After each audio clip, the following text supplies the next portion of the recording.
लोक जीवन के सुमंगल खातिर समाज में दुई प्रयास बराबर चला है, समानांतर चला है। एक अलौकिक तो दूसर का लौकिक। अलौकिक वाला पक्ष ज्ञानियन के रहा, जौन आत्मा परमात्मा आचरण वर्जना सन्मारक सरग नरक आज तमाम चीजन का बड़ी दुरूह शैली में परोस पिया जात रहा। साधारण के दिमाग में ना तो अमात रहा और न समात रहा। और वहीं दूसरी ओर जौन लौकिक प्रयास रहा के आम जन के ज्यादा करीब रहा। ज्ञान के उहे उहे बतिया उहे उहे सिखावन समाज के लोग परंपरा से जोड़ के बताई जाए लाग, भावना में सान के समझाई जाए लाग।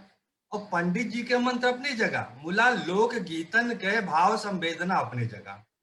आप कल्पना करें जरा, बियाहे के गीतन में बिटिया महतारी और परिजनन के जवन दर्द रहा और जवन सीख रही लोक हित के जवन चिंता रही, कुछ ज्यादा पुरजोर तरीका से समझ जात रहा या पंडित जी के मंत्र से ज्यादा समझ जात रहा। मंत्रन का वैज्ञानिक प्रभाव बेशक असंदिग्ध बा, मुला गीतन के भावनात्मक प्रभावो जो है कौन तरह का कम ना आकी जा सके। तो हम बोले चिरैया के अवधि पटल से अरुण तिवारी आप सब तमाम देखवैयन का राम जोहार करते भैया। और तो आवे आज यही विषय ब्याहे के गीतन के पाछे के सामाजिक और वैज्ञानिक तथ्य पर लेके आए आदरणीय उषा किरण बहनी का, जिसे आप यह कार्यक्रम के दूसरे भाग में सुनी है। आदरणीय उषा किरण शुक्ला जी हिंदी विषय से परास्नातक हैं और शिक्षण कार्य से जुड़ी हैं और आप कईयों किताब इनके लेखिका हुए। लखनऊ में ऑडिशन टेस्ट कमेटी के सदस्य रह चुकी हैं। तो हम बोले चिरैया के पटल पे स्वागत करी था परम आदरणीय उषा किरण शुक्ला जी के। प्रणाम है आपको, प्रणाम आपको, नमस्कार हम करते हैं। स्वागत है आपका इस मंच पर। बहुत बहुत नमस्कार भैया और बहुत बहुत प्रणाम सभी दर्शकों को, श्रोताओं को, आपको भी, और जो समय निकाल कर हमारे साथ बैठे हैं उनका बहुत बहुत आभार। और आप हमारे साथ बैठे रहिए, हम लोगों को बहुत अच्छा लगेगा। और बिना आपके बैठे हम लोग बतिया के ही क्या करेंगे। जी आप सही कहा थे। हम आरंभ करते हैं पिछली बार हमने जहां से छोड़ दिया था। पिछली बार हम यात्रा जहां तक की थी, अब उसके आगे की यात्रा और हम और आप मिलकर कर रहे हैं। तो बताएं, मैं समझता हूं कि हम तेलवाई भतवान तक नहीं पहुंचे थे, कहां तक थे? हाँ, तेलवाई कर लिए थे और तेलवाई के दिन जो शाम को संध्या न्योती जाती है उसको न्योत दिया था। अच्छा। अब दूसरे दिन का सारा कार्यक्रम बाकी है भगवान का जी। तो संध्या न्योतने के बाद और वेदी पर कुछ 10-5 गीत गाने के बाद लोग अगले दिन की तैयारी में व्यस्त हो जाते हैं और उसके बाद सो जाते हैं। और फिर भैया सुबह 3 बजे सब महिलाएं उठ जाती हैं जी। जो 7 महिलाएं शुभ साहित्य में रहती हैं कोटना पछोरना में, वो सब 3 बजे सवेरे उठ जाती हैं, जाग जाते हैं जी। और नहा धो के, और जो पड़ोस में रहती हैं उनको जाके बुलाया जाता है कि 3 बज गया है, उठ के नहा लीजिए। अच्छा, और जब वो नहा लेती हैं तो तैयार होके आती हैं उनके घर, जिनके घर शादी है जी। तो जो चूल्हा हम लोगों ने 8-10 दिन पहले डाला था वो, अच्छा, माटी वाली चूल्ही, कोटना पछोरना के दिन जो चूल्हा पड़ा था वो सूख गया है। और अच्छा। आके सारी महिलाएं बाहर, दरवाजे के बाहर जहाँ चूल्हा रहता है वहीं आके बैठ जाते हैं जी। और जो भुजैतिन होती है, मुख्य कर्मठ करता रहती है, वो सारी पूजन सामग्री लेकर आती है, सूप में आखत लेकर आकर बैठती है। सूप में आखत का मतलब कि सूप में अनाज पानी रखे, छूछा कोई काम हमारे यहाँ नहीं किया जाता है सर। इसके पीछे ये भावना है कि सब कुछ भरा पूरा रहे। हमारे यहाँ हमारे खाली हाड़ी भी कभी नहीं रखी रहती है। हाड़ी को हमेशा अनाज से भरा रहता है और उसको हमेशा ढक के रखा जाता है, ढक के उसको लीप के बंद कर दिया जाता है। और कहते हैं कि अगर हम खाली हाड़ी रखेंगे तो दोख होता है। अच्छा। तो इस दोख के पीछे भैया लॉजिक ये है कि कहीं हाड़ी खुली रह गई, उसमें कोई कीड़ा मकोड़ा बैठ गया और आपने गलती से उसमें हाथ डाल दिया तो वो काट लेगा। ऐसे ही जो मच्छी की बेड़ी होती थी उसके नीचे एक आना रहता था, इतना बड़ा छेद रहता था। अच्छा, उसको आना, जो छेद रहता था उसको आना कहा जाता था। आना कहा जाता है अभी भी। तो जी उसको भी हम लोग मिट्टी लगा के बंद कर देते हैं, और कभी आना खुला नहीं रहता है। इसीलिए नहीं खुला रहता है कि कोई कीड़ा मकोड़ा सांप गोजर जाके उसमें बैठ ना जाए, और जब आप अचानक खाद डाल दें तो वो काट ना लें। इसके पीछे लॉजिक तो यही है, लेकिन अब वो हमेशा बंद रहे इसलिए ये कहा जाता है कि दोष होता है। जी दोष होता है, अगर खुला रहे तो दोष होता है। और जब तक हम लोग गुण और दोष और पाप और पुण्य और लाभ की बात नहीं करते हैं, तब तक कोई बात मानी नहीं जाती है।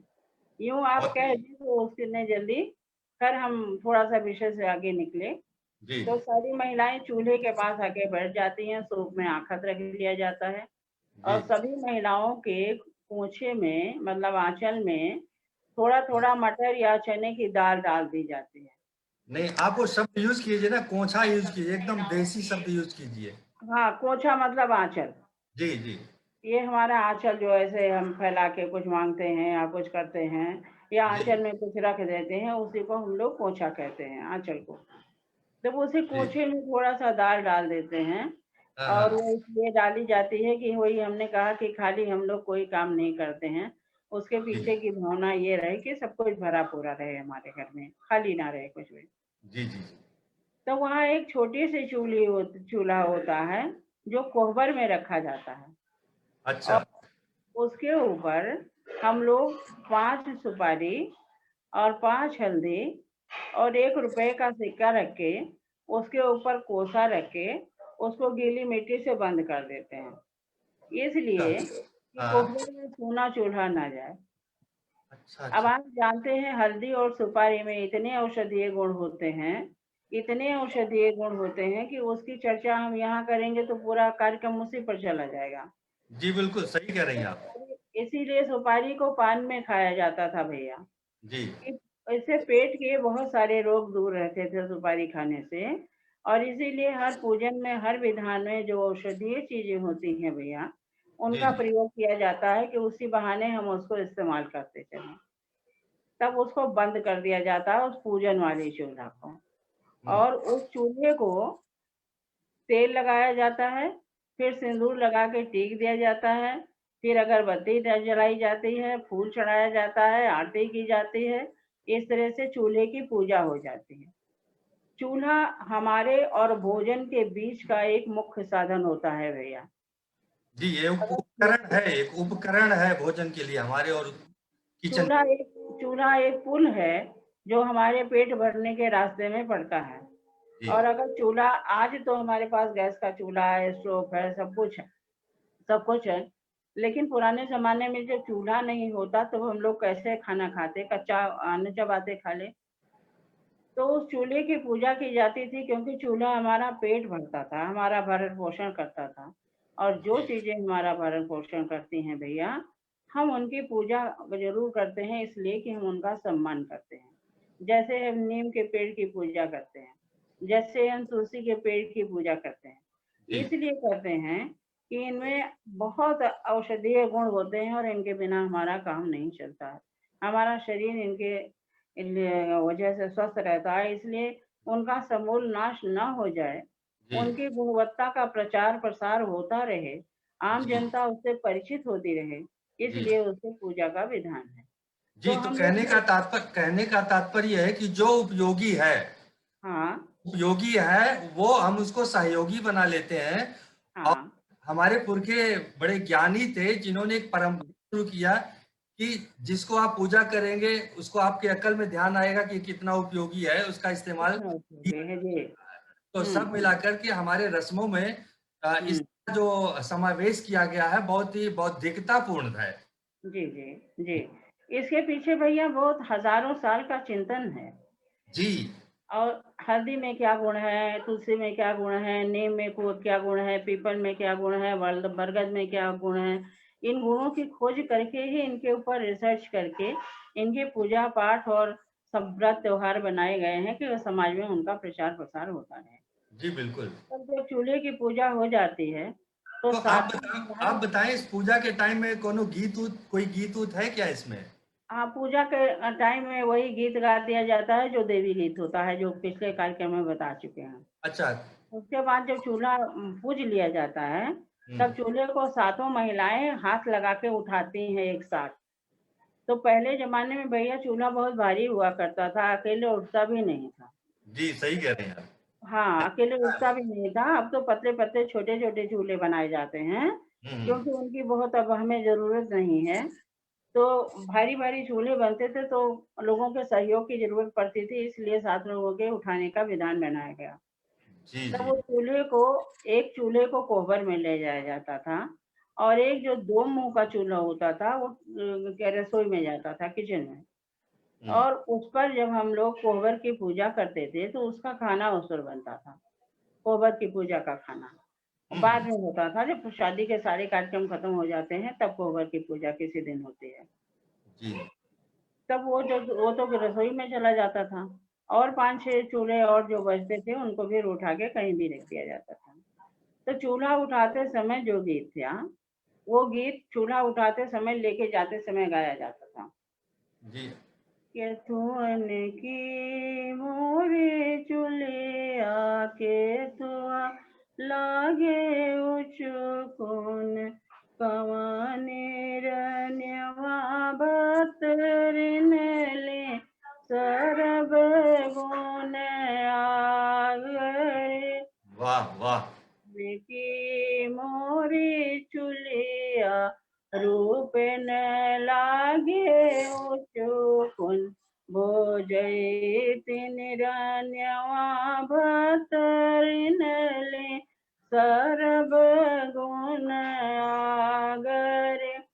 तो भैया इसका अर्थ ये हुआ जी। कि हमारे किस चीज का हमारा चूल्हा है, और किस चीज का उस पर उचकुन लगा हुआ है। उचकुन अच्छा। जानते हैं ना? हाँ बटुली के हाँ। नीचे। हाँ, बटुली के नीचे रखा रहता है, जिससे वो आँच ओकर लेबल में करे ताई बटुली के नीचे कोनो पाथर वाथर धई उठत है। हाँ, रख दे खपड़ा रख दिया जाता था। हाँ जी। तो उसी को कहा गया है कि किस चीज का उचकुन है, और किस रानी ने भात बनाया है जो सर्वगुण संपन्न है। वाह। सर्वगुण माने सर्वगुण संपन्न।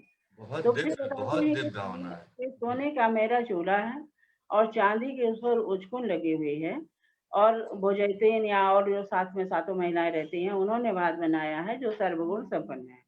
वाह तो क्या बात। सातों महिलाओं का नाम बारी बारी से लेकर गाया जाता है, जी। और गांव में और भी जो अट्टीदारी पट्टीदारी की महिलाएं होती हैं, उनका भी नाम लेके गाया जाता है। तो गीत इस तरह से लंबा होता चला जाता है। मूल गीत में केवल यही 2 पंक्तियां हैं, लेकिन अच्छा। इन्हीं 2 पंक्तियों में सभी महिलाओं का नाम ले लेके गीत को बढ़ा के गा दिया जाता है। जी, ऐसा तो नहीं होता किसी का नाम ना लो तो नाराज हो जाए हमारा। वहाँ रहता उतने सवेरे रहता कौन है? वही 7 महिलाओं का नाम तो लेना बहुत ही ज़रूरी है। और जी गाँव जी की महिलाएँ तो उतने सवेरे और सभी आती नहीं हैं, जी तो जी नाम नहीं लो तो कोई फ़र्क नहीं पड़ता है उस समय, लेकिन जी। ये है कि ले लिया जाता है। तो आप ये बहुत अच्छी सारी जानकारियां दे रही हैं, बहुत अच्छी बातें बता रही हैं, और हाँ ऐसी जी। बातें बता रही हैं जो मैं समझता हूँ कई लोग हैं जिनको नहीं पता रहा होगा। हुँ। ऐसे ऐसे हाँ भैया, बता रहे ये हैं। आना हाँ, और ये उचकुन, ये सब हम बहुत पहले सुना करते रहे, लेकिन अभी दुर्लभ हो गए। तो यही साथ भैया हम। पहले पहले आपने देखा होगा थाली के नीचे उचकुन लगाया जाता था। हाँ हाँ। नहीं, दाल पहले दाल और दाल भात मिल न पहले जाए।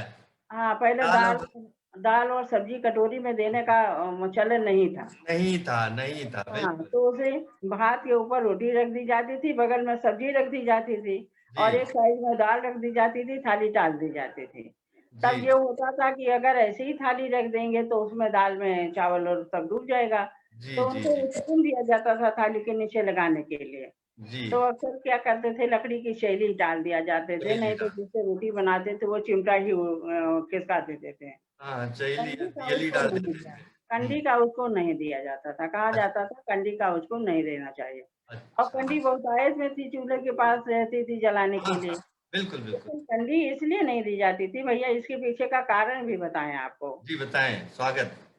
कि कंडी के टुकड़े में कोई कीड़ा हो सकता है, अच्छा अच्छा। जी। क्योंकि वो ऐसे होता है ना, कुछ जालीदार होता है, सूखे हल्का हो बिल्कुल। जाता है। उसमें छेद वगैरह तो रहते ही हैं। हाँ, छेद वगैरह रहता है, तो हम्म। उसमें कोई कीड़ा हो तो वो कीड़ा उसमें से निकल के थाली के खाने में जा सकता है। या जी। जो बैठ के भोजन कर रहा है उसको भी काट सकता है। हम्म। इसलिए इस बात को तो कोई नहीं जानता था, ना इस बात की चर्चा होती थी कि क्यों नहीं दिया जाता है। लेकिन बस यही कहा जाता था कि कंडी का उचकुन देने से दुआ होता है। जी, नियम था। हाँ, दोष होता है यही कह के वो हम्म। प्रथा चलती थी कि कंडी का उचकुन नहीं दिया जाता था। उसके बाद सातों महिलाएं आंगन की बेदी पर बैठ जाती हैं भैया, जी और बेदी पर बैठ के भोर जगाती हैं। जैसे शाम को संझा जगाया था, जी जी। वैसे ही सवेरे भोर जगाया जाता है उस दिन भतवान के दिन। वो भतवान का दिन होता है भैया, भतवान शब्द भात से बना है। अच्छा अच्छा। जी, उस दिन शाम को पटीदारी को भात दिया जाता है। तो जी उड़द की दाल, भात, भरा, रोटी या पूड़ी कुछ भी हो, लेकिन भात जी ज़रूर रहता है और वो देना बहुत अनिवार्य है। जी जी। इसीलिए भात चूँकि दिया जाता है, इसीलिए सवेरे गाया जाता है, कौन रे नेवा भत रिनेले। ओह अच्छा अच्छा। वर्तमान को तो भात बनता ही बनता है और जी जी सबको भात खिलाना भी ज़रूरी है। तो इसीलिए उस दिन को वर्तमान कहते हैं। मंत्री की पूजा कहते हैं जी। और उसको कई नामों से हर जगह अलग-अलग नामों से वो कहा जाता है। और कहीं-कहीं मैन का दिन कहा जाता है, कहीं कुछ कहा जाता है। हमारे यहाँ तो भैया वर्तमान ही कहा जाता है। अच्छा मंत्री की अच्छा। पूजा भी कहा जाता है और मातृ मातृ पूजन भी इसको कहा जाता है।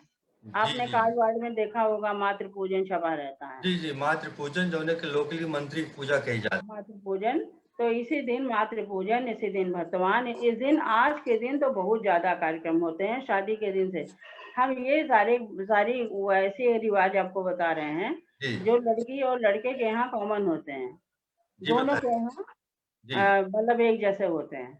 जी जी सब सातों महिलाएं बेदी पर बैठ जाती हैं और भोर जगाते हैं। जी जी। भय भुअर भये बिनु सार चिड़िया लागे बुअल हे जाहे जगावो फलाने रामा यही घर उअसरे। अब भैया वो सब जानते हैं ना, जो गाय और भैंसें भैंस। सूखी रहती हैं, दूध नहीं देती हैं। जी जी बिल्कुल। अच्छा, इस समय हम आपको ये भी बता दें कि जो जी। हमारे पुरखे अब हमारे बीच में नहीं हैं, उनका नाम लेके न्योता जाता है। जो अच्छा अच्छा। शाम को जो पुरखों। शाम को संध्या न्योता जाता है, उसमें जो पुरख। लोग हैं हमारे बीच में, उनका नाम लेके न्योता जाता है। अच्छा लेकिन अच्छा। लेकिन भोर में उन पुरखों का नाम लेके हम न्योतते हैं जो पुरखे नहीं हैं। अच्छा जो जी, तो उठी कै कलश मुख धुआं जाए दुहावन नाए मोरे दिनो गाभिन नाहे बैसी गाभिन सब जने उअसरे दूधवा तो आवत बांगी आयो दहिया के नारा बह मचिया बैठी कावने दिए दहिया बिलुआराए दहिया बिलुआरेंगी काढ़े भरेंगी गागरे ऐसे घिया खाए दुलाए राम चिरंजीव चिरंजीव। तो भैया इस गीत का ये मतलब हुआ जी। कि हमारे घर में कोई दूध दही नहीं है और कोई अच्छा। भी गाय भैंस लग नहीं रही है, जी और हमारे वे पुरखे हमारी सहायता करें, हमारी इज्जत पानी रखें और हमारे घर में दूध और दही हो जाए। तो अच्छा। उनके आशीर्वाद से भैया जी गाय और दूध और दही अजीर्ण हो जाती है, घर जी में भर जी जाती है। जी कहते हैं कि दूधवा तवावे बहंगिया, बहंगी से दूध आया और दहिया का हाँ नारा बहा। तो जी। दही आज आज के लोग बहंगी हो सकता ना जानते हो थोड़ा हाँ, बहंगी नहीं जानते हैं। जी एक बांस होता है और बांस के दोनों तरफ और हम्म, दो जो रहता वाला पलड़ा नहीं होता है, जी जी उसको बांध देते हैं और जी उसमें हाड़ी रख देते हैं और हाड़ी में सामान भर के ले जाते हैं। पहले जी। भैया शादियों में भार चलता था, भार। अच्छा अच्छा। लड़कियों की शादी में जब भात। जिसके यहाँ न्योता जाता था, वो हम्म। धोती कपड़ा तो भेजता ही था, भार ज़रूर भेजता था। और अच्छा अच्छा। उस भार में मिठाई होती थी, आटा होता था, चावल होता था, कई-कई भार भेजे जाते थे। इसका जी मतलब ये होता था भैया, ये सहयोग की भावना, जैसे आज हम पैसा दे देते हैं लिफाफे में डाल के, जी जी। तब तो उतनी कमी नहीं है भैया। जन लेकिन पहले सहयोग से होता था पहले। पैसों की कमी भी थी, इतना ज़्यादा प्रचुर नहीं था, तो इसी बहाने सबके यहाँ आटा-चावल इकट्ठा हो जाता था, जी धोती कपड़ा इकट्ठा हो जाता था, तो जी। उसी को हम लोग कहते थे भार देना। वही बहंगी में भर-भर के भार आया करता था। जी, ये बहंगी कुछ वैसा होती थी जैसे अगर श्रवण कुमार का किसी ने चित्र हाँ, देखा, हाँ, वही वाली। अपने अंधे माँ बाप को तीर्थ कराने ले जाते हैं जो कंधे पर रख करके, वही बहंगी हुआ करती थी। हाँ, वही होता था। जी तो उसको न्योता में कहा जाता था फलाने के यहाँ से 4 भार आया, फलाने के यहाँ से 2 भार आया, फलाने के यहाँ से 4 भार आया। इस जी तरह से फिर जब उनको पड़ता था तो हम भी उतना देते थे। जी। तो ये पुरखों का आशीर्वाद हुआ कि घर में घी दूध की नदियाँ बहने लगीं, और महिला हैं, जो महिला पुरख हैं, वो जी बैठ के दही मथ रही हैं और दुल्हन-दूल्हा उस दही को खा रहे हैं और उनकी लंबी उम्र हो उस दही को क्या खा बात के। है, वाह। ये शुभकामना इस भाव गाने है। में, उसी दिन भैया जी शुभकामना हो गई। ये ऐसा इसलिए किया जाता है भैया कि हम अपनी खुशी में, अपने जी समारोह में, जी। अपने उत्सव में, अपने उन पुरखों को भूल ना जाएँ, जिनकी वजह वाकई से, हाँ, इतनी समृद्ध जिनकी वजह परंपरा है ये। जिनके कारण हमारा अस्तित्व है, जिनके कारण हम इस दुनिया में आए, जो हमारे लिए घर छोड़ गए, संपत्ति छोड़ गए, खेत-बाड़ी छोड़ गए, हम आज के शुभ अवसर पर वो भले ही नहीं हैं, लेकिन हम उनको आज भी अपने साथ शामिल करते हैं और याद करते जी हैं। इसलिए ये भोज जगाया जाता है और मरे हुए वर्गों का नाम लिया जाता है। जी इसके बाद भैया एक गीत गाया जाता है। जी अलग-अलग जगह पर अलग-अलग, इसी गीत का अर्थ तो एक ही होता है, जी भाव एक ही होता है। जी जी। लेकिन गीत अलग-अलग गाए जाते हैं। कहते हैं कि ये गीत चौमुखी होता है, कि हर गीत 4 प्रकार के होते हैं। कहीं किसी तरह, कहीं किसी तरह, कहीं राग बदल जाती है, कहीं शब्द बदल जाते हैं, कहीं लहज़ा बदल जाता है। जी, स्वागत है, आप सुनाएं। तो यहाँ जो गीत गाए जी जाते हैं, एक हम आपको बता रहे हैं।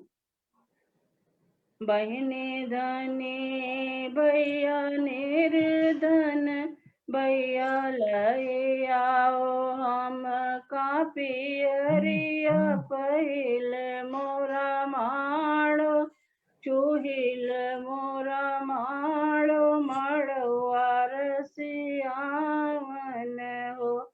एक भाई बहन थे, तो जी भाई गरीब था और बहन धनी थी।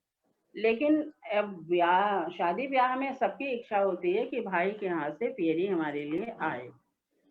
जी जी तो भाई की पियरी पहन के बंटारा किया जाता है। जी उसी जी। वर्तमान के दिन को बंटारा भी कहा जाता है, जो पूजा पाठ होता है उसी को बंटारा कहते हैं। अच्छा अच्छा। तो वो मायके की पियरी पहन के करती है, लड़की के लिए जो वस्त्र आते हैं वो पहन के लड़की की शादी होती है। भैया आप जानते हैं इस बात में मायके का क्यों इतना महत्व है? साड़ी जी तो हम भी खरीद सकते हैं अपने लिए। हाँ जी, बिल्कुल, इन्हीं सब पर तो चर्चा करनी है। उसके हाँ, पीछे का जो जब तथ्य है वो बताएं आप। शादी ब्याह में लाखों या हजारों या सैकड़ों हम खर्च कर सकते हैं, तो जी हम एक साड़ी फुजेटिंग के लिए नहीं ला सकते हैं, कि लड़की के लिए नहीं ला सकते हैं।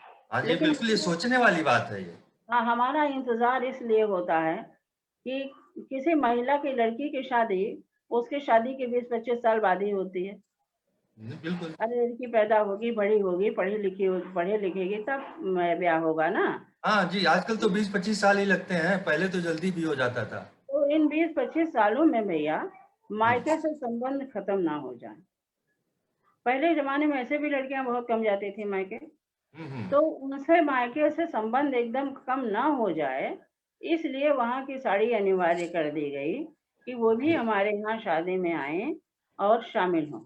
और हमें मायके का एहसास हो, हम उनके यहाँ की साड़ी पहने, तो हमें उस मायके का एहसास हो कि हम वहाँ से थे, वो भी हमारा घर था, जी हमारे लिए साड़ी आई। बिल्कुल तो बिल्कुल। तो उस वो गाने में फीलिंग आते आनी हैं चाहिए। कि हाँ, पूरा गीत क्या गाएँ उसमें लिए ये कहा है कि हाँ बहन हमारे पास तो कुछ नहीं है और हम कैसे तुम्हारे लिए पेड़ी लेकर आएंगे। जी बहन ने कहा हम गीत का भाव बता दे रहे हैं जी और सुनाए ट्यून आपको बताइए थी। जी तो उन्होंने कहा कि बहन ने कहा कि भैया तुम अ, अगर तुम्हारे पास नहीं है तो भौजी वाली पेड़ी लेकर आ जाओ। तो भाई ने कहा कि तुम्हारी भौजी तो अपने मायके गई हैं, हम उनकी पेड़ी कैसे लाएं। तो हाँ बहन कहती है तुम वन की लकड़ी काट के बेच दो और पेड़ी खरीद के ले आओ। तो भाई जी कहता है कि वन में तो आग लग गई है, लकड़ी नहीं है, हम कैसे पेड़ी जी लेकर आए।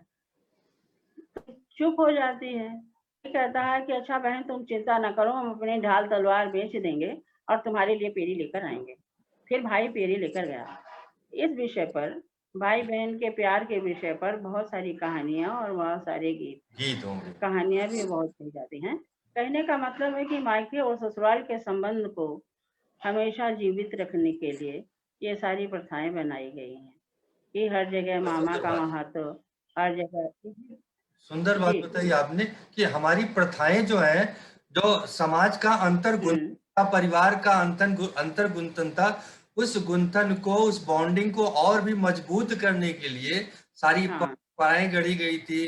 और हाँ, सामाजिक हो चाहे पारिवारिक हो चाहे संस्कारिक हो, सारे कुछ। ये तो हो गया भैया कि भाई बहन ने भाई को संदेश दे दिया। और ये तो थी रिश्तेदारी की बात कि जी हम अपने रिश्तेदारों को किस तरह अपने साथ शामिल करते हैं। जी इसी तरह से भैया बुआ और फूफा का बड़ा अलग से महत्व होता है कि अब अपनी बेटी जब आ जाती है तो ऐसा ना हो कि उससे पहले वाली पीढ़ी को हम भूल जाएं। इसीलिए जी हर बात में बुआ और फूफा को आगे किया जाता है, अपनी बेटी को नहीं किया जाता है। जी ये एक एक तरह का लोगों के दिमाग में बन गया कि फूफा का मतलब जो हमेशा रूठा हुआ रहता है, जी। फूफा जो रिसियाया हुआ रहता है। जी हाँ, जी जी सुनाए। तो भैया ये तो रिश्तेदारियों की बात हो गई, हम्म लेकिन सामाजिक समरसता भी शादी के अवसर पर बहुत देखने को मिलती है। हम्म आज ही के दिन मतलब भतवान के दिन हम्म चूड़ी वाली आती है, बेदी पर बैठ के चूड़ी पहनाती है। मनिहार आप भी मनिहारिन। चूड़ी वाली बनिहारिन आती है हाँ और वहीं बेदी पर बैठ के चूड़ी पहनाती है। जी कुम्हार आता है, कलश लेकर आता है, जी बढ़ई आता है, पीढ़ा लेकर आता है। ये लोग अपने भैया क्या हम पीढ़ा बाजार से खरीद के नहीं ला सकते हैं? बिल्कुल सही कलशा कहा है। इतना कलशा और दिया हम बाजार से भी लेके आ सकते हैं और उससे सस्ता ही पड़ेगा। लेकिन हम महंगाई और सस्ताई नहीं देखते। हम सोचते हैं कि ये शादी ब्याह में हम समाज के हर वर्ग को लेकर चलें। हम उनको ये एहसास दिलाते हैं कि आप हमारे लिए कितने महत्वपूर्ण हैं और आपके बिना हमारा काम नहीं चल सकता।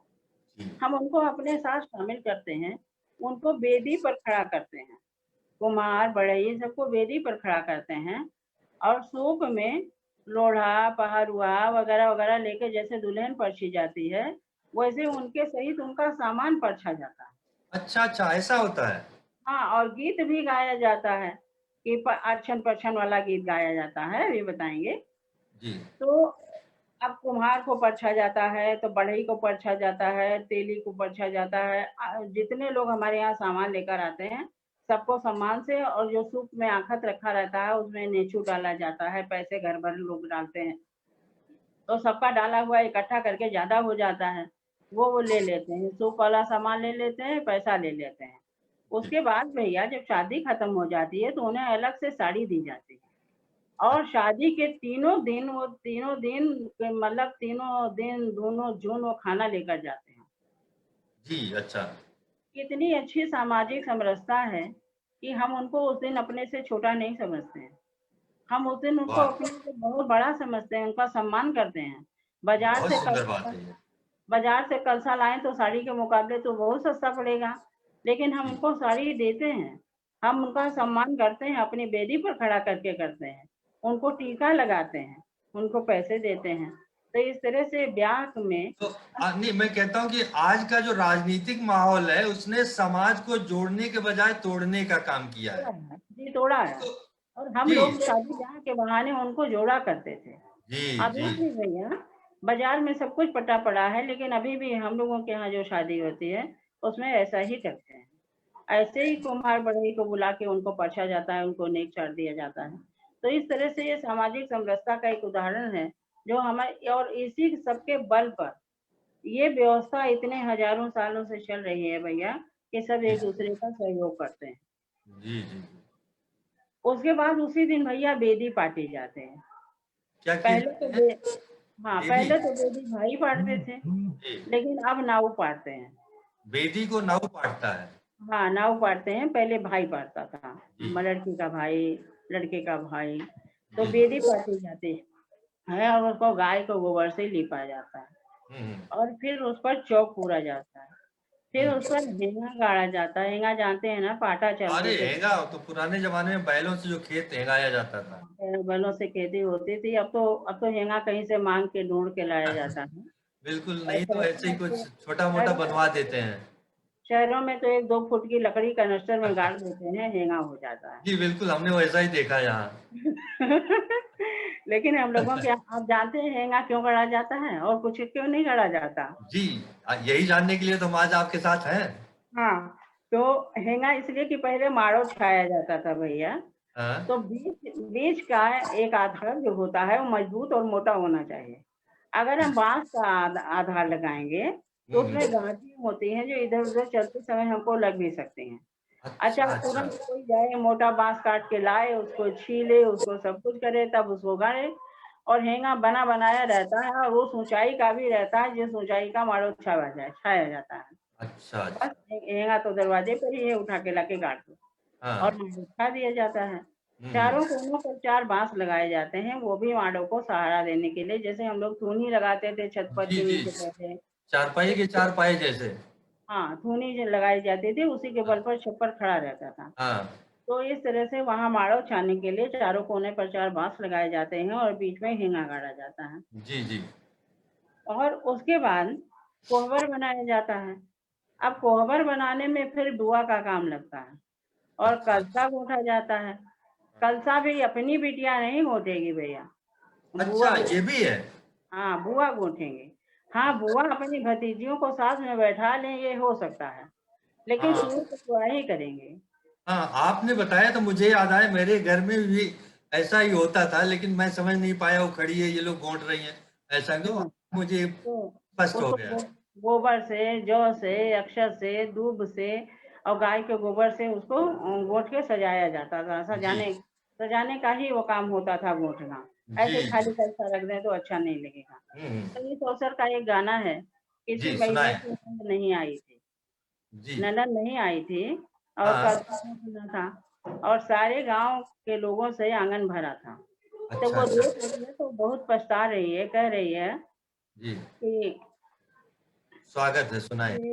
आधे ताले हंसा बैठे, आधे हंसिनी बैठे, तब न तलवा शोभावन करे कमल बीना। वाह! बहुत आधे सुंदर। आधे अंगना गोतिन बैठे, आधे अंगना गोता बैठे, तब न मड़वा सुभावन करे ननदी बिना। तो वो कह रही है कि पूरा आंगन तो लोगों से भरा हुआ है, हुँ, लेकिन हुँ। हमारे आंगन की शोभा नहीं बढ़ रही है, हमारी ननद नहीं आई। वो अपने पति से कहती है, गीत में ही कहती है जी। कि जाओ हम तुमसे प्रार्थना करते हैं हमारी ननद को लेकर आओ और वो हमारा कलसा गूँथे। और फिर ननद आती है तो वो कहती है कि अरे अरे ननदी गोसाई, मड़उआ म बैठो कलश मोरा गूँथऊ। फिर ननद उनसे नेक माँगती है, वो जी, नेक देने का वादा करते हैं और जी। उनका जो है कलसा गूँथा जाता है। तो इस तरह से ननद का कितना महत्व है। वो चाहती तो अपनी बेटी से भी गुँथवा सकती थी ना, लेकिन बिल्कुल। अपनी ननद को बुलाया कि जिस जिस काम की शोभा जिससे है, उस काम की शोभा उसी से है। इस तरह से ननद का भी सम्मान किया जाता है। जी, जी, जी। उसके बाद भैया कथा होती है। यही कथा सत्यनारायण सत्यनारायण की कथा। था, लेकिन सत उसे हम लोग कहते हैं कि बँटवारा करना। अच्छा, हमारे यहाँ आंचलिक भाषा में बोला जाता है कि बँटवारा करना। अच्छा, और अच्छा। जब वो कथा भी हो जाती है, हुँ। तब पंडित और भोजैतीन और भोजैतीन के पति वो जी। तीनों लोग जाते हैं कोहबर के पास। और अच्छा, अच्छा। कोहबर में पहले से ही गाय के गोबर से 16 मातृकाएँ चिपकाई हुई होती हैं। अच्छा, अच्छा। छोटी-छोटी मातृकाएँ बना के गोबर से हुँ। 16 लाइन से 16 मातृकाएँ होती हैं ना, वो जी, जी, 16 बिल्कुल। मातृकाएँ चिपकाई रहती हैं। हाँ जी, षोडश मातृका। जी। हाँ, षोडश मातृका। तो वो हुँ। चिपकाई रहती हैं और पंडित लोग मंत्र पढ़ के उसके ऊपर एक कपड़ा लगवा के उसको लीप-उप के ढकवा देते हैं। जी। और 2 छोटी-छोटी मटकी होती है, छोटी-छोटी भुरकी जिसको हम लोग कहते हैं। जैसे हुँ। चरणामृत बाँटा जाता है, आपने देखा होगा, जी। छोटी-छोटी भुरकियों में चरणामृत बाँटा जाता है। हाँ, हाँ, उ हाँ। उसी तरह से 2 बुरकी में चावल भर के रखा जाता है, उसको भी कपड़े से बाँध दिया जाता है। अच्छा। और एक में देवता पितर होते हैं और एक में आने, पानी, साँप, बिच्छू, गोजर सब होते हैं। अच्छा, उस सबके घरिया अलग-अलग। हाँ। हाँ, उस समय गाया भी जाता है हाँ। कि 5 पान 9 नरिवर अइतु अरहुँ नेवता देवता पितर तोरहुँ नेवता। फिर कहते हैं कि आग का जला, पेड़ का गिरा, हुँ। साँप का काटा, बिच्छू का काटा, पानी का बूड़ा, हम सबको बुला रहे हैं, सबका न्योता दे रहे हैं। वाह! कितनी फ़िलॉसफ़ी है इसमें, कितना हाँ, दर्शन छुपा है। हाँ, सब जी। कहते हैं। फिर कहेंगे कि आने आने, पानी, बरखा, बूनी उनका भी न्योता और जी, जी। उनको उसी बुरकी में बाँध देते हैं कि वो जी। बंधे रहें और उत्पात ना मचाएँ। उत्पात ना मचाएँ, बिल्कुल। हाँ, उत्पात ना मचाएँ और अच्छे से वहीं बैठे रहें। जी। जब बारात चली जाती है भैया, तो जी। आंधी-पानी को छोड़ के बाकी सबको खोल दिया जाता है कि अच्छा। जाएँ पितर और देवता जाके ब ब्याह देखें जहाँ ब्याह हो रहा है। जी, जी। उसके बाद भैया जब ये सब हो जाता है, पितर-उतर बाँध दिए जाते हैं, तब जी। सिल पोहा जाता है। सिल सिल पोहा। पोड़ने का मतलब कि सिल पर पीसना। क्या पीसना? हल्दी पीसना। जी। तो 7 गाँठ हल्दी सिर पर रखी जाती है और उस हल्दी को वो सातों औरतें, सातों महिलाएँ जो जी। शुभ साइज़ जो कुटना-पछोना में रहती हैं, जी। वो सातों जनी जाती हैं बारी-बारी से वो 7 गाँठ हल्दी को पीसती हैं महीन। जी, जी। सब बारी-बारी से उसको पीस डालती हैं और वही हल्दी दूल्हे या दुल्हन को शाम को लगती है। अच्छा, अच्छा, वही वाली? हाँ, वही हल्दी जो सातों जनी हाँ, पीसती हैं, हाँ। वो लगती है। अच्छा, उस अच्छा। समय पर हाँ, गाना गाया जाता है, हाँ, हाँ। जी।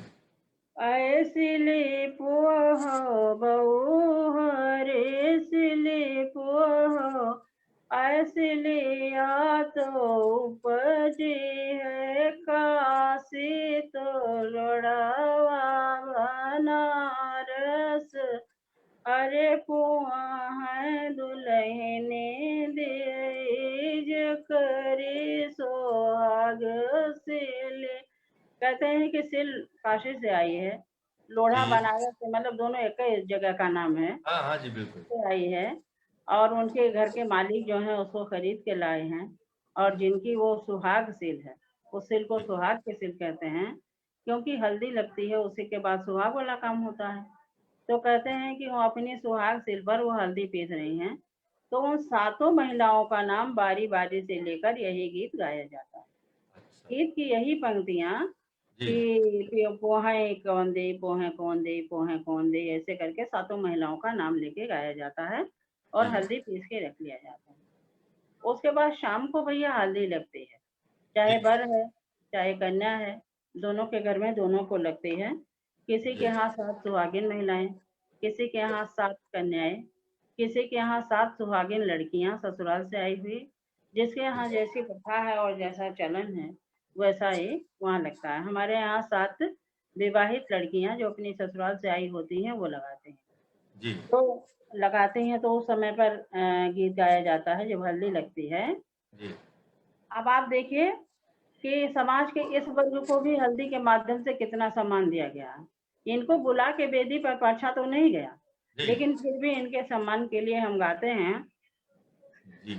कोई रे तोई बड़ी रानी हाँ। हो कहाँ के हरदी तू कहाँ सचारी हो वाह! कहाँ के हरदी हमारे दुलारे रामा यस सुकुआर हो, हरदिक जरवा सहा नहीं जाए हो, वाह, बहुत वाह। हरदिक जरवा तियलिन तियलिन तोही बड़ी रानी हो, कावा क तिलवा तू कहवा से चरी हो, हमारे दुल्हे रामायस सुकुआर हो, तिलवा क झरवा सहा नहीं जाए हो,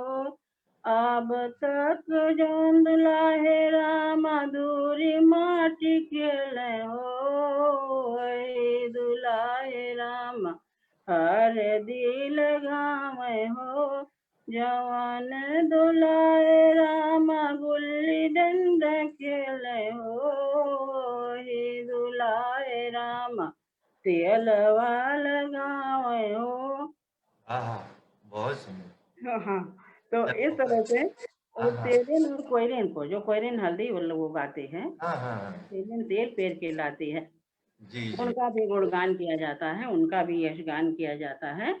और उसके बाद रात को भैया हाँ, सब गांव की महिलाएं इकट्ठा होती हैं, सबको विजय दे के बुलौआ दे के बुला लिया जाता है, अच्छा, अच्छा। और लड़के या लड़की की बुआ आंगन में एक चूल्हा जलाती है, वो जो चूल्हा उस दिन डाला गया था वही जी, चूल्हा उठा के लाते हैं, और जी, बेदी पर उस चूल्हे को हेंगा के पास रख दिया जाता है, और उस चूल्हे को जलाया जाता है, और उसके ऊपर मिट्टी की खपरी, मिट्टी की हाँ, हांडी को खपरी कहते हैं, जिसमें भूजा भूजा भूजा जाता है, उसको खपरी कहते हैं भैया। हाँ, मतलब कोई हांडी होती है, हाँ, कोई हांडी होती है, देते हैं, तब उसको उस तोड़ हांडी देते हैं। में हाँ, दिन को ही धान में हल्का सा पानी लगा के और जी, मसल के रख लिया जाता था कि थोड़ी उसमें नमी आ जाए, जी, और उसके बाद लड़के की या लड़की की बुआ बैठ के वो धान भूनती थी। देखिए यहाँ भी बुआ का ही काम है, कोई भी अपनी बिटिया से नहीं कराता है, चाची मामी नहीं करती हैं, और जी, अम्मा भी जी, खुद नहीं कर लेती हैं, और तो अलावा तो भुजेतिन भी भूज सकती हैं ना, जी, जी, लेकिन बुआ को ही बुलाया जाएगा। यही तो रिश्तों का सम्मान है। जी, रिश्तों का सम्मान,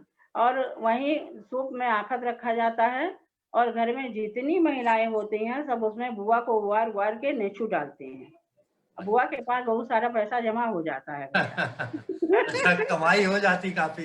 कमाई हो जाती है, और उसके बाद भी उनको अलग से नेक तो चाहिए ही चाहिए। हाँ, बिल्कुल, बिल्कुल। वो सब तो बटोरी ही लेंगी, उसके बाद और नेक उनको चाहिए ही चाहिए। हाँ, तब बुआ बैठ के लावा पूछेंगी, तब कहेंगे के तुअन की तोरी लकड़ी के थुआ के खापर, कौन सहरवा के भुजैन लावा जे भूजे। तब उसके बाद कहा जाएगा, वो बुआ जिस गांव की होती हैं, जी। कौने सहारवा की जगह उनके गांव का नाम लेके अगली लाइन गाई जाती है। अच्छा, अच्छा। फिर भैया ये नहीं है कि जो बुआ बूझ रही हैं खाली उनका नाम लिया जाए, अच्छा, जितनी बुआ रहती हैं अपने घर में, जितनी बुआ रहती हैं और जो टोले मोहल्ले की आई रहती हैं बलगुआ करने, सबका नाम लेके अच्छा, गाया जाता बताइए कितनी समृद्ध परंपरा है है। कि इतनी समृद्ध परंपरा है कि सबको वही सम्मान दिया जाए, जो जी, बूझ रही है तो बूझ ही रही हैं। प्रतिनिधि के रूप में जो बैठा है, और उसके हाँ, पीछे, ये तो सिर्फ प्रतिनिधि है, इनके पीछे भी तमाम लोग हैं रिश्तों में, वो सब का स्वागत इसमें किया जा रहा है। बहुत, और उसमें सबका स्वागत इसमें कर बहुत लिया सुंदर जाता है। बात है। फिर जी, कहेंगे पर्वत तर भुजवा भार भारे बाय, फलाने तू आओ बुझाए ले जाओ। वाह। उसके बाद जितनी महिलाएं आएंगी बलुआ में, सबका अच्छा, नाम लेके कि तुम आओ बुझा ले जाओ, तुम आओ बुझा ले वाह, जाओ। वाह। उसके बाद भैया गालियां गाने का क्रम होता है, वो अच्छा, तो अच्छा, गरिया गरिया याद है सबका। अरे बहुत कस के, और अरे, कभी कभी तो इतना वो चरम पर हो जाता है कि बाहर के पुरुष दौड़ के घर में आ जाते हैं कि लड़ाई तो नहीं हो रही है। अरे, अच्छा, अच्छा। तो ये बहुत भयंकर गालियाँ, फिर दोनों पार्टी ये 2 गाने जब गा लेती हैं, ये तो शगुन का है 2 गाने, और जी, उसके बाद सब एक-दूसरे को बहुओं की पार्टी और बेटी की पार्टी अलग-अलग हो जाती है। अच्छा, बेटियों की अच्छा। अलग और बहुओं की अलग। तब बहुएं जी बेटियों को और बेटियां बहुओं को खूब गाली देते हैं, है ना? जी जी तो इस तरह से लावा भूज के फिर लावा को ढक के 5 जने 7 जने पकड़ के उसको ले जाके कोहबर में रख आती हैं और जी। कोहबर में रखने के बाद रात काफ़ी हो जाती है, 12-1 बज जाता है। अरे उसके बाप बाद लावा भूजते-भूजते 1 तो बज ही जाता है क्योंकि सारा रे! अरे काम करने इतनी के रात हो जाती है, ओहो पूरी हाँ, रात। सारे जब घर के पुरुष सो जाते हैं, सब खाना-पीना खा के बाहर हो जाते हैं, तब उसके बाद लावा भूजना शुरू होता है। लावा भूज के कोहबर में रखने के जी बाद तब सब जी महिलाएँ भी जाके सो जाती हैं। जी उसमें भी जो कर्मठ करता है उसको तो 1000 काम रहते हैं, वो चाहे सोए चाहे ना सोए, अपना जी। काम करता रहे। हाँ इस बिल्कुल, सुबह जगना भी जल्दी। आज का दिन खत्म हुआ भैया।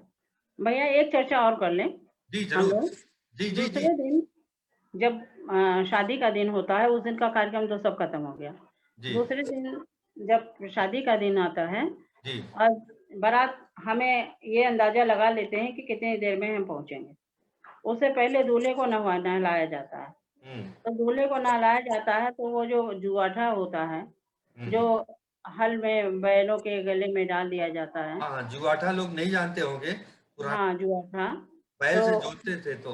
दोनों तरफ 2 खाने होते हैं, उसमें बैलों का सिर डाल दिया जाता है और फिर छोटी-छोटी लकड़ियों से उसको सील कर देते हैं। हम्म, तो जुआठा पर भैया लड़के को खड़ा कर दिया जाता है वर को और उसको नहलाया जाता है।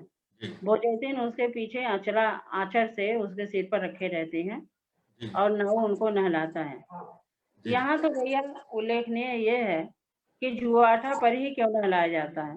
हाँ जी, मैं पीढ़ा ये प्रश्न यही मैं आपसे पूछने वाला था हाँ, कि पीढ़ा तो वैसे भी नहा सकता था, नीचे जुआ। हाँ, वैसे भी नहा सकता था जी और पीढ़ा तो घर में होता ही है जी और लड़की को तो जुआठा पर नहीं नहलाया जाता है, खाली लड़के को नहलाया जाता है। जी भैया गृहस्थी तो घर के पुरुष चलाते हैं, जी कमा के वो लेकर आते हैं। जी जिस तरह से बैल खेतों में कमाते हैं, तब हमारा भरण-पोषण होता है, अनाज लेकर आते हैं। जी यहाँ बिल्कुल। पर तो बैल नहीं बताया गया है। एक प्रतीक के रूप में, जी जैसे भैया हमारे यहाँ बच्चे का जन्म होता है, जी। तो हम बच्चे को सूप में लिटा देते हैं। सूप तो में जी। ओके। उस पर बच्चे को लिटाते हैं। हाँ कहते हैं कि बच्चे की शिक्षा जन्म के साथ ही प्रारंभ हो जाती है। यहाँ ये बात लागू होती है कि बिल्कुल। बच्चे को सूप में लिटाते हैं। प्रतीक ये है, सूप इस बात का प्रतीक है कि ये हाँ सूप इसका गुण ये है कि ये अच्छी चीज़ों को अपने अंदर आत्मसात कर लेता है और खोखली चीज़ों को बाहर निकाल के पछोड़ के बाहर निकाल देता है। जी, थोथा दे बच्चे उड़ाए, सार सार को गए रहे, थोथा दे उड़ाए। धोखा दे उड़ाए, हाँ, तो साधु ऐसा चाहिए जैसा सो खूब सुभाए। सवाल जी बिल्कुल। जी, तो बच्चे को ये शिक्षा दी जाती है कि तुम इस संसार में आए हो, इस सूप की तरह व्यवहार करना, अच्छी बातों को अपने अंदर ग्रहण करना और थोथी और खोखली बातों को बाहर निकाल देना, उनको नहीं बाहर अपनाना। झिटक देना जी। बुराइयों को बाहर निकाल देना और अच्छाइयों को अपने अंदर आत्मसात कर लेना। जी इस तरह से जब बहुत सुंदर परछन होता परंपरा। है भैया, परछन होता है, तभी सूप का ही प्रयोग किया जाता है। घर में बहुत सी चीज़ें होती हैं, डलिया भी होती है और मौनी सिकौली भी होती है और बहुत सी चीज़ें होती हैं परछन करने के लिए, सूप ही क्यों? वहाँ भी यही शिक्षा होती है कि नई बहू के लिए होती है कि तुम इस घर में आई हो और इस घर की अच्छाइयों को ग्रहण करना, बुराइयों को अपने मन में ना छोड़ना। लाना। जी इसीलिए हर जगह सूप का प्रयोग होता है, जी प्रतीक रूप से हमें ही शिक्षा देते हैं। वर में जुआठा पर जब नहलाया जाता है, तब ये होता है कि आज गृहस्थी का जुआठा तुम्हारे ऊपर पड़ गया है। उसकी शादी हो रही है, जी उसका परिवार होगा, उसकी जी पत्नी आएगी, भविष्य में बच्चे भी होंगे, तो कौन कमा के खिलाएगा उनको? तो जी अभी तक वो बच्चा जो खेलता था, अभी तक वो बच्चा जो धूल-मिट्टी में खेलता था, गुल्ली-डंडा खेलता था, जी। अरे 14-15 साल के ही बच्चों का तो ब्याह होता था ना, हम्म। प्रतीक रूप से उनको ये समझाया जाता था कि अब गृहस्थी का जुआठा तुम्हारे ऊपर पड़ गया है। आप गंभीरता ग्रहण करो और घर में कमाने की व्यवस्था तुमको करना है।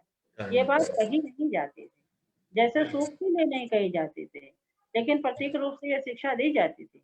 ऐसे ही बिल्कुल। जुआटी के लिए भी नहीं कही जाती है और प्रतीक रूप में ये शिक्षा दी जाती है कि गृहस्थी का जुआठा अब तुम अपने गले में डाल लो और अब कमाने खाने की व्यवस्था करो। तो जी, इस उस समय पर एक गीत गाया जाता है। जी, स्वागत। के न मोरे सगरा खनावा है, घाट बनावा है, किय कर बरल कार, दुल्हन हुआ है। बाबा राम सगरा खनाए हैं, घाट बनाए, बुझैती रानी के बरई कहार, दुल्हन हुआ। तो भैया मूल रूप से तो गीत तो यही दो है, लेकिन जी, यही दो पंक्तियां हैं, लेकिन वही सपा नाम लेके सपा नाम जितने लोग उपस्थित होते हैं आंगन जी, में, जी, जितने बड़े बूढ़े होते हैं, सपा नाम लेके ये जी, गाना गाया जाता है। तो भैया इस तरह से नहाने का काम हो गया और वर को वेदी पर लाया जाता है और जी, वर को कपड़े पहनाए जाते हैं। उस जी। समय उनको पगड़ी रखी जाती है। पहले जोड़ा जामा पहनाया जाता था, पीला पीला, आपको याद होगा। हाँ, हाँ, वो डोरी बाँधते थे एक साइड में। हाँ, डोरी बांधते थे, फ्रॉक जैसा हाँ, होता था। ऊपर से नीचे तक एक होता था हाँ, ऊपर पीला-पीला से नीचे बिल्कुल। रहता था, तो हाँ, वो पहनाया जाता था जोड़ा जामा। हुँ, तो उस समय तो उसकी माँ को और चाची को और सबको गाली के रूप में गीत गाया जाता था अच्छा, कि अच्छा। माहे मऊरा कैनी रहा दुलाए रामा, तोरी मैया गईली मलियवा गरे, आखिया कजरवा दई के मत वटी कुलिया दई के, मंगिया से नुरवा दई के नाय। फिर जब वो जामा पहनने लगता था तो उसकी मैया दर्जी के घर जाती हैं। जब वो जूता पहनता था तो उसकी मैया मोची के घर जाती हैं। ऐसे ही अच्छा, करके पूरा पूरा गीत पूरा कर लिया जाता था। जी, जी, जब जब वो कपड़ा पहन लेता था भैया और जी। पीछे जी, जो बोदेतीन होती थी वो ओखरी पर बैठी रहती थी और अच्छा, उसके सिर पर आंचल रखे रहते थे। अच्छा पूरा ओखरी पर ही क्यों बैठती थी? हाँ, छोटा बच्चा होता था, उसकी शादी होती थी। उसको अच्छा, एक सुरक्षा कवच के रूप में वो पीछे बैठी रहती थी कि हम तुम्हारे साथ हैं। अच्छा, अच्छा और ये बात उसके है। बाद वो उसके पैर में रंग लगाया जाता था, महावर लगाया जाता था जी, और नाउन लगाते थे, सूप हुँ, में आफत रखा जाता था, तो गाना गाया जाता था, घरे घर फिर नाउनिया तो गोतिनी बुलावे, आजू राम जी कन्या चो सब जने आओ। इस तरह से गीत पूरा लंबा है और सब जी। लोग उसके उसमें नेछू डालते हैं, उसी को नेछू कहते हैं, दूल्हे को वार-वार के पैसा हाँ, उसमें नेचू दिया मतलब जाता है। पैसा डाल देते, हाँ, रुपया। पैसा डालते हैं, तब नेछू हो जाता है, दूल्हे को महावर लग जाता है, जूता-मोजा पहन लेता है और उसके बाद वो बारात के लिए चलता है और आगे हम लोग अगली बैठक में बात करेंगे, बारात जी, कब विदा करेंगे। अब बारात जी, विदा करने का टाइम नहीं रह गया है। जी, जी, तो बहुत सुंदर आपने आप 1 घंटे में इतनी अच्छी-अच्छी जानकारियाँ दिया है कि लोगों को कहीं ढूँढना पड़ता गूगल पर तब भी नहीं मिल पाती, लेकिन वो सारी जानकारी आपके द्वारा सबको मिल गई है। बहुत सुंदर और जितने लोग हमसे जुड़े हैं उन वो भी खुश हुए होंगे, संतुष्ट हुए होंगे कि उनका ये लाइफ सार्थक हुआ। उन्होंने वो चीज़ पाया जो और कहीं से नहीं मिलती। तो मित्रों आप जो सब हमसे जुड़े हुए हैं, देख रहे हैं, आप सबका बहुत-बहुत आभार और धन्यवाद। अगले कार्यक्रम में हम फिर उषा दी को लेकर साथ में आएँगे क्योंकि हमारा ये कार्यक्रम अभी भी पूरा नहीं हुआ। उषा दी का बहुत-बहुत आभार, धन्यवाद जो उन्होंने अपना कीमती वक़्त हमें दिया। हम लोग आए और साझा की सारी जानकारियाँ और आप सबका धन्यवाद और ख़ास करके मैं यहाँ पर उषा दी को प्रणाम करता हूँ और धन्यवाद। और भैया हम अपने सभी स्नेह संबंधियों को जो हमारे साथ जुड़े हैं, जी, वो है उन्होंने हमारे साथ इतना टाइम इस मतलब इस मौके पर समय की कमी सबके पास है। जी, जी, उसके बाद बिल्कुल। भी सबने इतना साथ दिया, इतना सहयोग दिया। हम सबका आभार प्रकट करते हैं और हमारी हर बैठक में कल पांडे जी के कार्यक्रम में और हमारे अगले हर बैठक में या बोली चिरैया की किसी भी बैठक में आप जी, लोग इसी तरह का स्नेह बनाए रखें और आप लोगों को बहुत-बहुत धन्यवाद और बहुत-बहुत नमस्कार। जी, धन्यवाद।